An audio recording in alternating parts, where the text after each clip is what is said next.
I had no idea that I would be interested in starting a business here. And now that I've been here and have been going to see land with people that I've just met, there's opportunity, a lot of opportunity to make things happen here. The fiat mindset, the fiat effects creates this real short-term, profit-driven, high-time preference, extractive economy that people feel they just need to get as much as they can as quickly as possible. Regenerative real estate really brings into account the social aspect along with the environmental aspect of owning real estate, having homes, but taking in mind the sustainable aspects of things. The soil is beautiful. It's rich volcanic soil, lots of organic matter, lots of nutrients. I dug a hole yesterday on a property that I looked at, and it was just stunning soil. What's up, everyone? Welcome to the Sovereign Mindset Podcast. Today, I have Brian Levine with me here in El Salvador. He's a soil scientist and working in the area of sustainable land management. So, Brian, thank you so much for being on. Thank you for asking me to be here. Yeah, really cool. Appreciate it. Well, I gave you a brief introduction. Do you want to provide us a little bit more of your background and your story of how you got here to this point here in El Salvador? Yeah, so how I got to El Salvador is quite the journey. It starts, with the Bitcoin, adopting the Bitcoin mindset and exploring that rabbit hole. But in terms of soil science and sustainable land use, I moved to New Zealand 8 years ago to do a PhD researching a way to protect lake water quality from agricultural impacts. And so there's a lot that happens between water and soil that moves pollutants into the water that causes water quality degradation. So the relationship between water and soil is where my expertise lies. And within that, understanding how to manage soil appropriately so that, there's as little impact to the environment as possible. Awesome. So your work then is primarily with the systems that are in place in order to protect the natural resources or ecosystem that's already there. Right. So my last job involved really trying to understand how to control the amount of erosion that's occurring on the land and preventing sediments from getting into the stream and disrupting ecosystems. Here, the people I've been going and looking at land with, it's more about understanding what is present on the land and how to utilize the land in a way that is beneficial for both the person that wants to move to the land, as well as how to preserve the natural beauty that's here in El Salvador, because this is a very beautiful country. Yeah. So then what's your take? You say it's a beautiful country. I think so as well. The natural resources here, the natural scenery, the natural landscape is just breathtaking. I think it's one of the main avenues of attraction towards being here, that and the beaches and the surf and so forth. What's your impression of El Salvador in that regard then? So I've been here about 2 weeks now, and I really didn't know what to expect.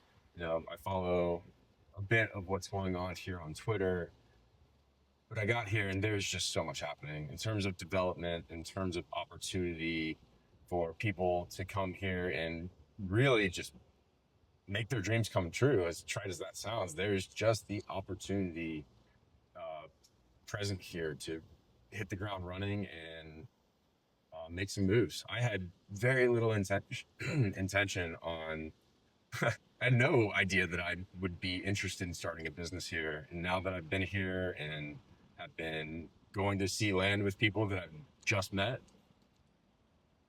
there's opportunity, a lot of opportunity to make things happen here. And yeah, it's a beautiful country. The people here are incredibly friendly and lovely, and it's very, very, very safe feeling. And it's absolutely beautiful. The sun feels great. The water feels great. It's a cool place. So you're here then and you're exploring opportunities, exploring the land, exploring the culture, I take it. Anything stand out to you as far as the properties that you looked at in terms of what you do with sustainable land management? Something that's stood out is just the opportunity to find a decent sized to large piece of land that's relatively untouched from what I've seen. There's been some agriculture, some development, but really just pretty wild lands that if you have an idea in terms of developing it for homes, which is what brought me here. I've invested in a piece of land to build a home on in a community called Chatia, and hopefully we can talk about that.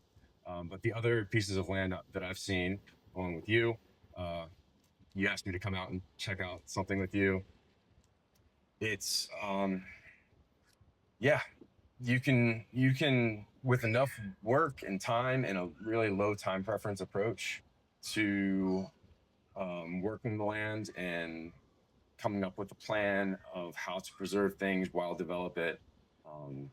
The opportunity is really here. Yeah, I feel like there's a lot of avenue to create your vision here, especially with a low time preference mindset like you're talking about. Absolutely.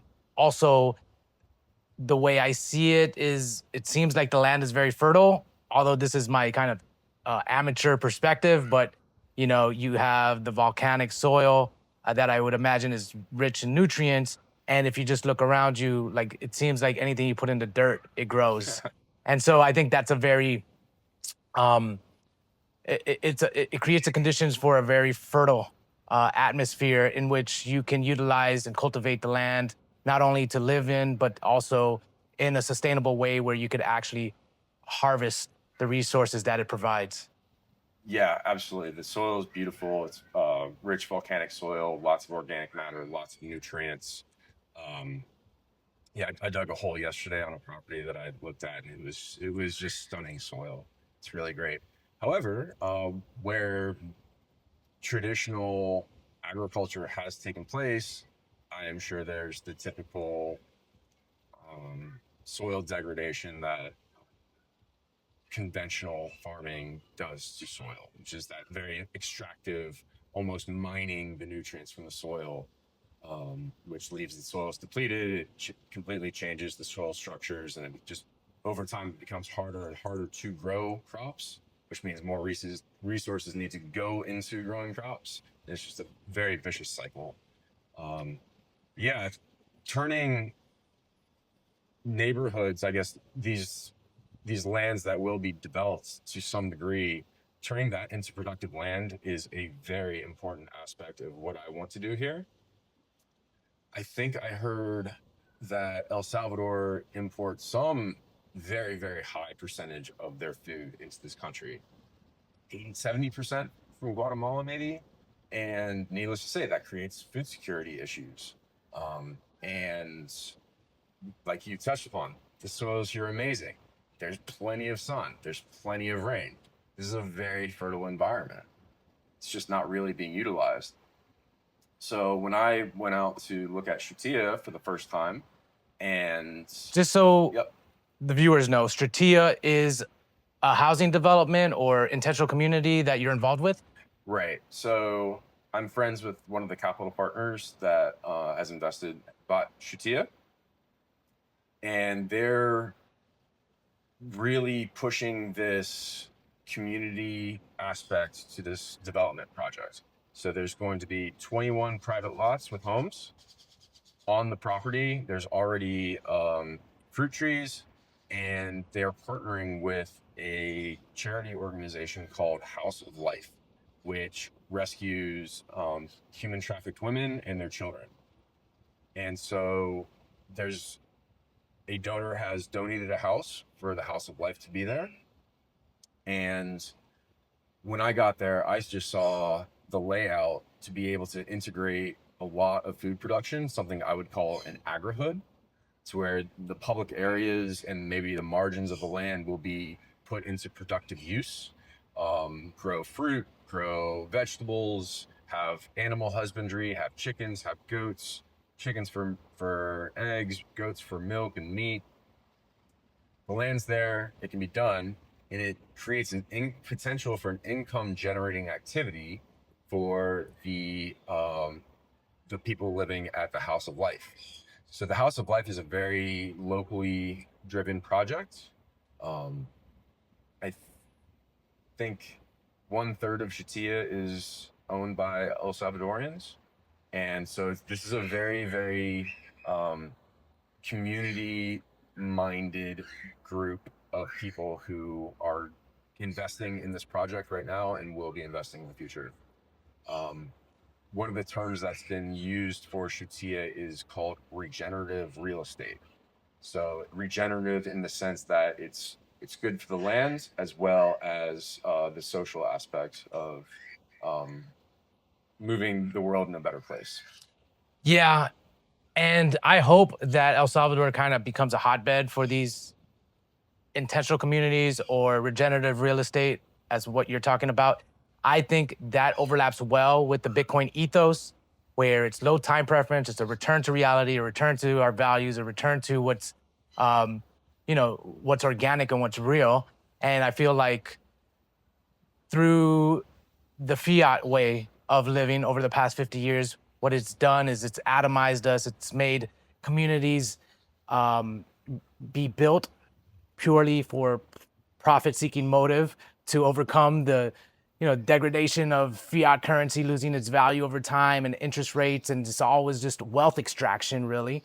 And we have a real opportunity here to build on a solid, sound foundation with Bitcoin as the base layer, or Bitcoin principles as the base layer, and have really a low time preference approach, and really think about uplifting the human condition, the human spirit, and creating community in a way that inspires and fosters creativity. And what Will is doing, Club Cocal, and Stratia, I think is a kind of move in that direction. And it's something that you just kind of mentioned, where it's kind of regenerative real estate. And I really like that idea. I wonder if you could kind of just expand on that a little bit more. That's a new term to me. I work in the regenerative agriculture field back in New Zealand, where I live currently. But like I said, from what I've been told, and regenerative real estate really brings into account the social aspect along with the environmental aspect of owning real estate, having homes, but taking in mind the sustainable aspects of things.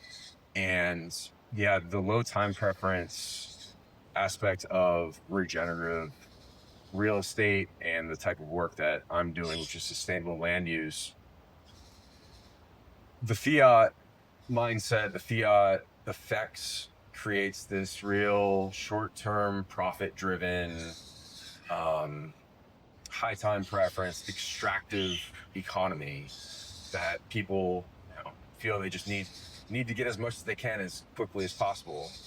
And something like investing in a community, investing in protecting land and conservation, and not just extracting every single morsel of the land to be able to sell to an investor and to grow some crop to take to some international market, which in the short term can maximize your profits, but in the long term you're left with plastic crap.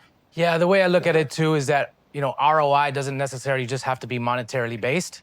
ROI can come in creating a vibrant community, right? Can come in the aesthetics, can come into the design itself and how you've impacted the local surrounding area. And so it's really shifting your mind from just seeing ROI as a purely profit-driven, monetarily phenomenon to something more holistic. Absolutely. And the opportunity to take a piece of land and build your legacy from a piece of land, it's hard to imagine something more valuable than that to offer the world in the future. And to do that, it takes a low time preference mindset. Yeah, Brian, I feel like we're living in that time right now too, with automation, there we go, with robotics, with AI, where I think a lot of our basic needs are going to be met, and the cost of abundance is going to go down.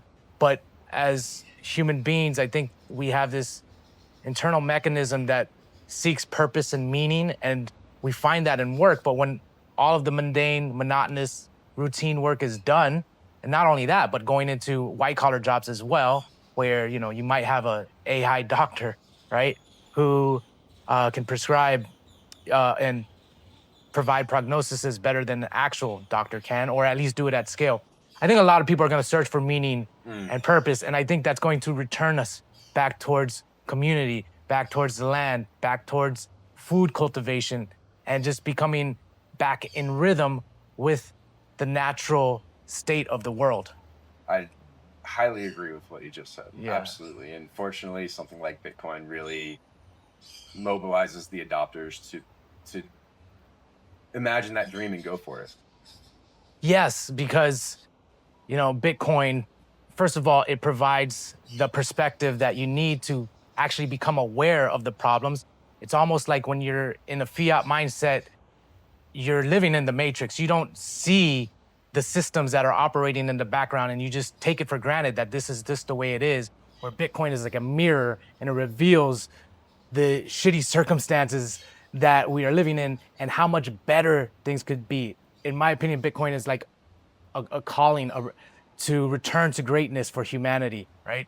And I think that for Bitcoiners, a lot of that is going to be in creating these intentional communities, in cultivating the land, in providing healthy resources for people, including food, to like the actual, community itself, the neighborhoods itself. But getting back to more of your expertise here, we went to a property and you looked at it, and one of the things that you mentioned is like creating food forests, for example.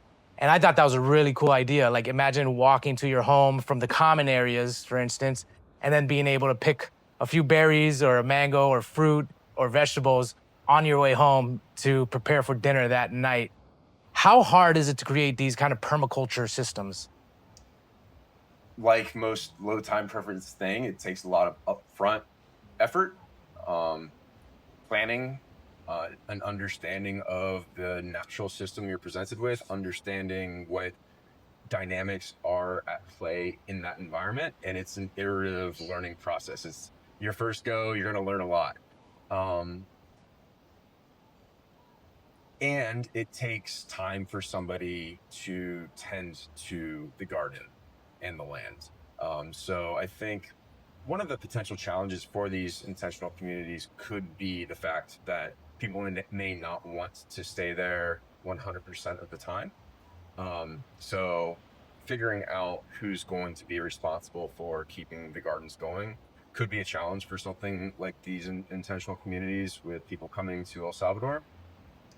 That's one of the things about Shutia, having that rescue home and giving those people a purpose, giving them a job and giving them products that they can grow and then either process into something like marmalade, jams, juice, or just sell the fresh produce at the market. Cheese, honey, any agricultural garden venture. These are income generating activities for the people that would permanently be living there. Yeah, it's a learning process. Any gardener knows you learn a lot along the way. There's unforeseen things that come up and certain things just pop up you don't even plan. You said, "Whoa, where'd that come from?" Yes.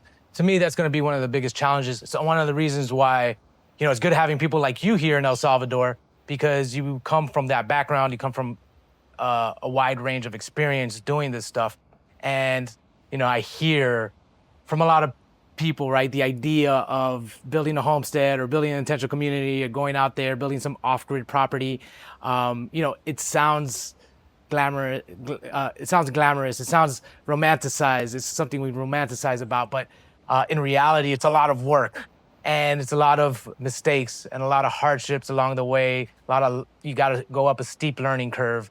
And so one of the things I do like about El Salvador is the fact that this seems to be a selling point for a lot of people that think outside the box and have like specific areas of expertise surrounded around holistic wellness, where And it's such a small country where you could tap into those resources and say, hey, Brian, you want to come check out my property and tell me what you think about the system I'm building? Like, it seems like there's going to be an abundance of human capital here to help you kind of build out your vision.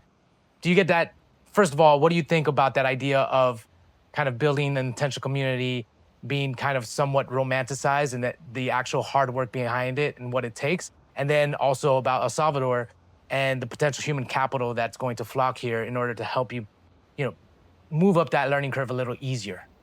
Yeah, so I think everybody would love to have a vegetable garden in their backyard. What's the percentage of people that are growing any of their vegetables that they put on their plate at night? Extraordinarily low. People love the idea. Very few people follow through with it.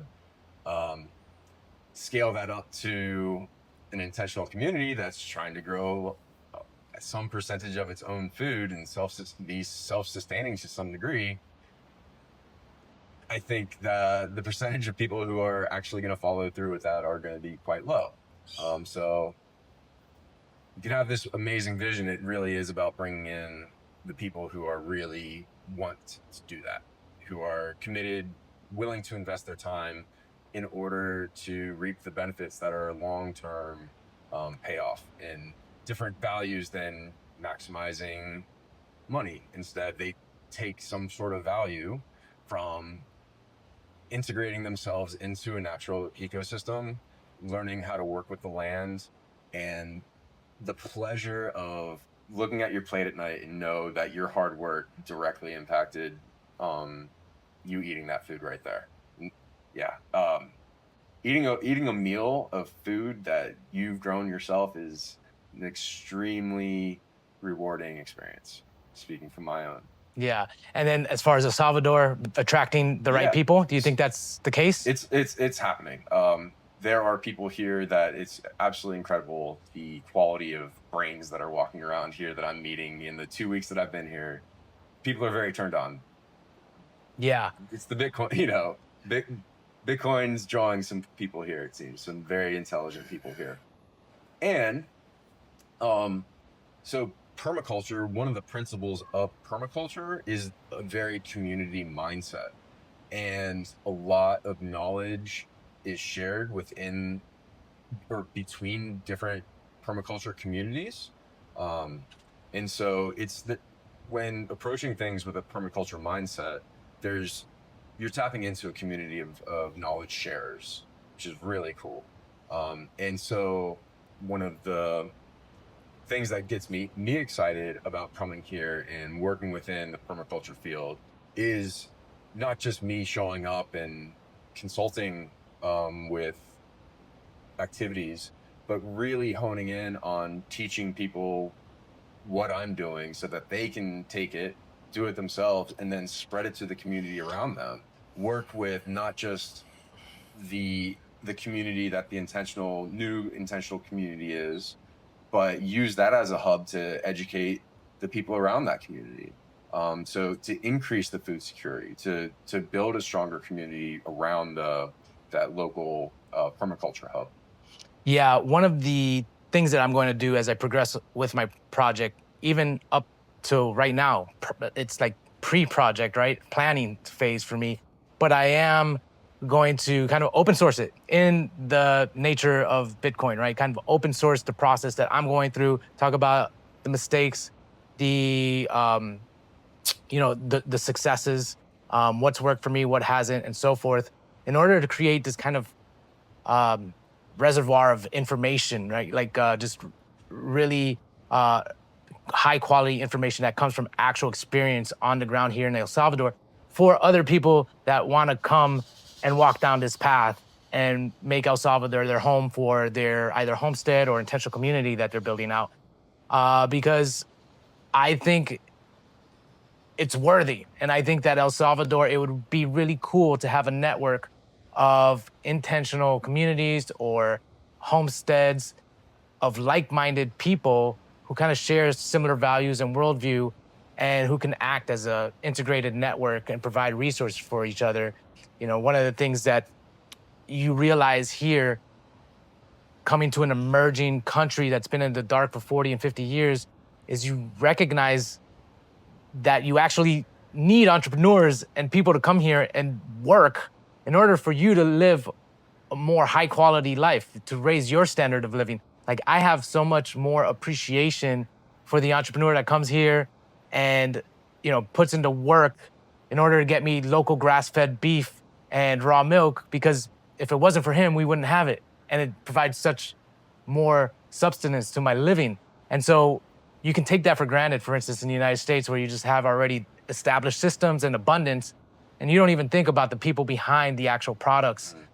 But over here, you really do, because it's so limited that without them, it wouldn't be there. And when they are gone, you miss them. You're like, man. And so, yeah, I think that providing an avenue for people to come here and build out their vision, to provide their services or create goods to service an economy, I think making that as easy as possible is the way. And that's something that I imagine you'd be doing as well, right? Like you just mentioned, like providing the resources for other people in the permaculture community to tap into in order to build out, you know, their food forests and their systems. Absolutely. So talking about El Salvador, the economy really just opened up 5 years ago due to safety reasons. And so, you know, money's kind of like water. It flows to where it can go. And this place opened up for investors and people to serve the community. And right now it seems like there's plenty of niches for people to fill the roles that they're experts at. And then shifting back to the what kind of opportunities these intentional communities can create.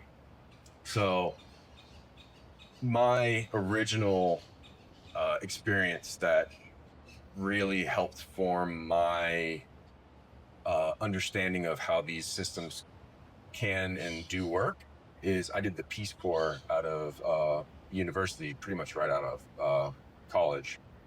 And so I went and spent 26 months living in Zambia, which is a country in sub-Saharan Africa. I lived for 2 years. My home was in a rural subsistence farming village, no electricity, no running water. I cooked on a charcoal stove that I had to start by swinging this metal basket around every day. I got my water from a stream that was behind my house, had to carry that 200 meters, 2 40-liter jerry cans every 2 or 3 days. Grass roof, you know. Very primitive living. To a degree, I guess, if that's what you want to call it. But yeah, so I was trained by the Peace Corps to work in the food security field. I was trained to facilitate information about integrating aquaculture, fish farming with sustainable agricultural techniques and organic gardening. And so, yeah, I was living with people that grew every piece of food that they put on their plate at night. These were subsistence farmers. They lived on a few dollars a day, probably. And yeah, living there for 2 years, having the farmers be my friends and becoming integrated in that community was a very, very, very learning experience for me. Very educational.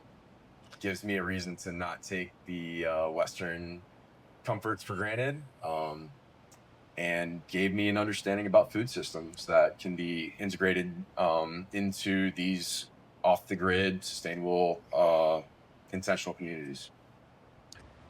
So then you have experience with living in really impoverished, we can call them third world countries. Definitely. What's your perception then of El Salvador in regards to what you've experienced elsewhere in the world? Is El Salvador a country on the rise? Where would you say its standard of living is in the ranks of other countries you've seen? Zambia, living in a subsistence farming village 15 hours from the capital city, that it was another world. Calling it the third world, I don't have an issue calling it that, because it was just a different world from my Western first world experience. there are certainly elements that I see here that remind me of Zambia. The vendors on the streets,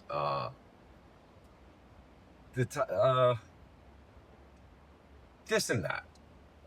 However, there are certainly amenities here and functioning systems here that I did not experience in Zambia. Apparently, the capital city's grown up a lot. Lusaka, that's perhaps changed. I was in Zambia 2008 to 2010, so I'm sure lots of changes have happened. I'm sure not many changes have happened in my village I was living in.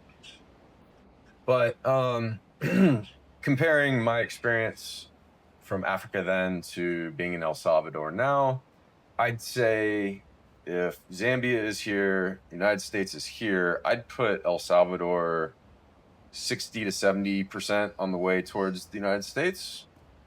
In terms of development and systems and so forth. So, right. Yeah. And even the small towns, these are not like the small towns in Zambia. Not even close. The small towns here are very comfortable, very modernized to a degree, catering to tourism, very nice restaurants, awesome, like cool architecture, clean, safe. You go off the grid in Zambia, away from the major hubs, and you are in the bush, and it's wild. So yeah.